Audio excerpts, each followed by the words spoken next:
I'm only good at two things, strumming guitar and hiding my dependency on powerful antipsychotic drugs. And it looks like we're all out of clozapine. So today we're talking about how to take your strumming from beginner to intermediate. Now, when you're first strumming guitar, one of the most basic strumming patterns that you use sounds like this.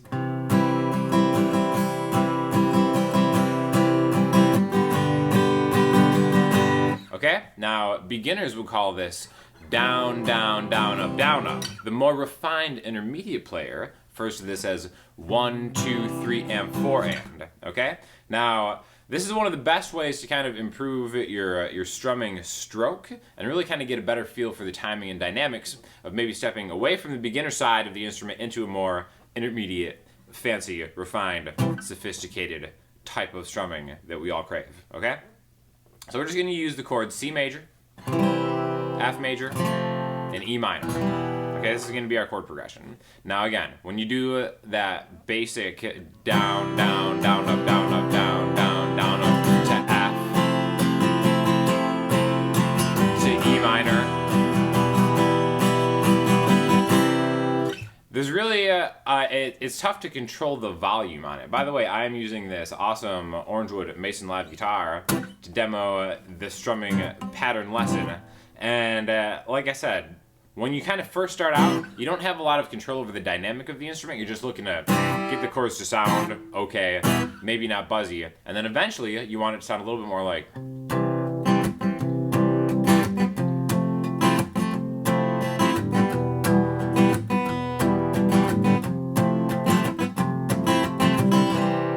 And that's more of what I kind of consider an intermediate thing. It's something that kind of bridges the gap between what we're talking about, all right?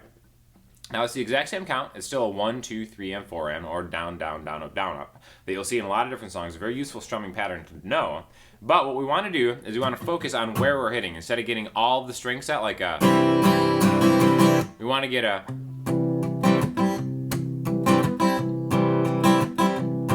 And you can do it very heavily muted. Or still open, like this.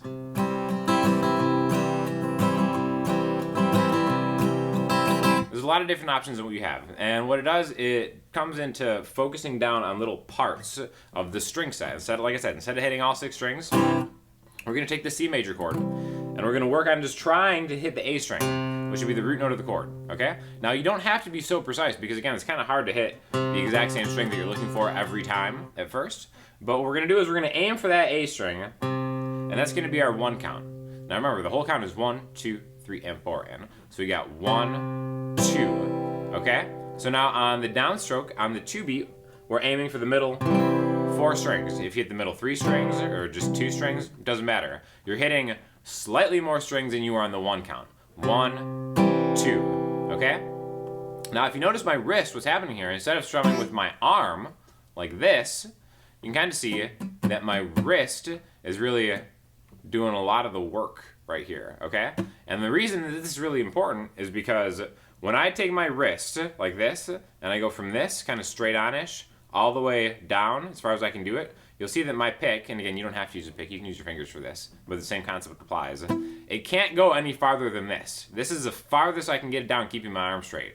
I'm not way down here, I don't have to come all the way back up. I can stop right here. And this repetitive motion is going to improve your timing, and it's going to give you a lot more kind of just different options that you can use in all sorts of strumming patterns, specifically this one, okay? So right now, I have limited the amount of movement that my wrist will allow to something that's similar to the length of the string set, all right?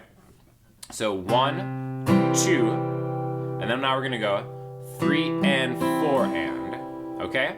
Now again, the exact same count, this is the down, up, part of the down, down, down, up, down, up. What we're gonna do for the 3 and, or the 3 and the and of 3 is how intermediate musicians would talk about counting this, is we're gonna aim for maybe like the lower part of the string set. I'm just kind of like generally trying to get the A and D strings, maybe the A, D, and G strings, and I'm just getting it down up 3 and on just those 3 strings, okay?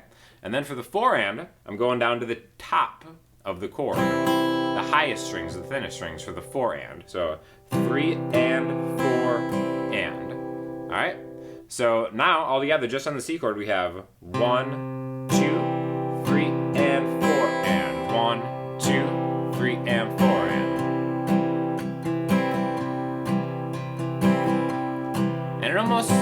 sounds like we're kind of playing different chords, even though we're just staying within this one shape with your fretting hand. 1, 2, 3, and 4, and 1, 2, 3, and 4, and. Now, regardless of the pressure that you're using with your strumming hand, there's still a difference in volume, because 6 strings are going to sound louder than just a couple strings, no matter how hard you hit them if you're doing it at an even volume, right? So I'm not dynamically trying to play anything harder or softer. It's just 1, 2, 3, and 4, and 1, 2, 3, and 4. Nice and relaxed. You don't always have to hit the exact strings that you're aiming for. Just try to make an effort for going low and high.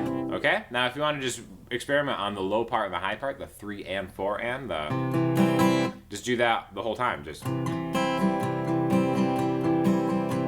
And eventually you build the muscle memory in your strumming hand that you can go back to that spot every time, okay? Now, another important part is just to kind of find a way to keep your hand in this general area. Now, when I'm sitting down like this, and again, I like the body of this Orangewood Mason Live just because it works well for where my arm hits the body of the guitar, where my hand can kind of just freely hang in a good spot. So the size of the guitar is kind of important. That's why, you know, if you want a big dreadnought guitar, that's a consideration that you might want to keep into account. If you want like a smaller parlor guitar, that's just another consideration. So that's why it's good to kind of like know the body shapes and stuff like that and which one is best for you. But I like this body cut because my arm just kind of like naturally hangs right where I feel like it should. All right. So let's do the same thing, but let's do it on an F chord. And I'm not doing an F bar chord. I'm just doing like ring finger 3rd fret A string, pinky 3rd fret D string, middle finger 2nd fret G string, pointer finger 1st fret B string. Okay? Same thing. I'm just aiming for like the lower part of the chord, maybe just the A of the D string for the 1, 1, 2, and then on the 2 count, I get a little bit more of that chord. 1, 2, 3, and 4, and same thing. I'm just getting the lower parts. Okay? Now the great thing about this chord is if you're doing it in the non-bar chord way, you can leave the high E string open, and it kind of creates a prettier F major 7 sound, which is something I always go for. 1, 2, 3, and 4, and. You can bar chord it. And then let's go to the E minor chord. 1, 2, 3, and 4.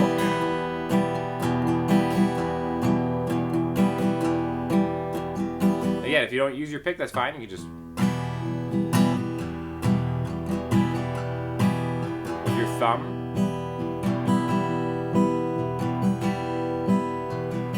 The same concept applies. And again, this is just a really valuable strumming pattern you want to do, and will work in almost any song in 4, right? Now, I do want to also talk about palm muting and just muting in general. You can kind of really get the feel for this sound if you just mute the guitar, just like hold the strings without putting any pressure on it in your fretting hand. So now you just have the sound of a deadened string set, and the strumming pattern is like a. So I think this is a good way to practice strumming patterns because you can hear the pattern, and if you're having a hard time with the chords, they don't really matter. 1, 2, 3, and 4, and 1, 2, 3, and 4, and 1, 2, 3, and 4, and 1, 2, 3, and 4, and. Same thing goes with palm muting, where you take the palm, the side of your hand, and kind of like hit the bridge. This is a good way to kind of practice it without even using your fretting hand, and just really focusing in on your thumb joint and your wrist doing a lot of work of the strumming, okay? Because if I was just gonna hit the open string set, it would just sound kind of like a mess. But when you really kind of dig in with your palm and then start working on the finer movements, 1, 2, 3, and 4, and 1, 2, 3, and 4, and 1, 2, 3, and 4, and root chord down high, root chord low high, root chord 3 and 4 and.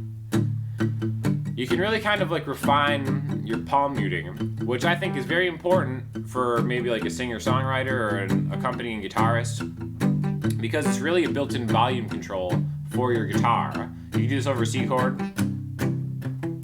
I'm not doing anything different with my strumming hand than this, just applying a chord to F, E minor, back to C. So, you know, maybe this could be like the verse of a song or something, where if you're trying to sing over it, you have a lot more room for your vocals to sit. And then eventually, if you want to go to a bigger part of the song, then you just let go of the palm muting.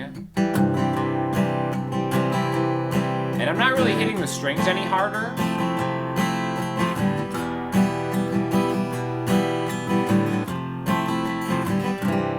I'm just hitting them differently, right? So again, I really think that the down, down, down, up, start thinking of it in numbers. 1, 2, 3, and 4, and 1, 2, 3, and 4, and because musical counting is going to be the most valuable skill that you can really have, other than just using your ears to diagnose things. And that is, in my opinion, one of the best strumming patterns to take you from a beginner level to an intermediate level, just because it's something that is so prevalent in so much music, and something that like your ear just kind of naturally wants to be like 1, 2, 3, and 4, and down, down, down, up, down, up. But then tighten it up. And it just sounds really cool, right? So hopefully that helps you out. Taking that journey from beginner to intermediate. Thanks again to Orangewood Guitars for supplying the Mason Live. And if you have any questions or comments, hit me up in the question section, the comment section, Instagram, Twitter, or the website. I'll talk to y'all soon. Thanks a lot.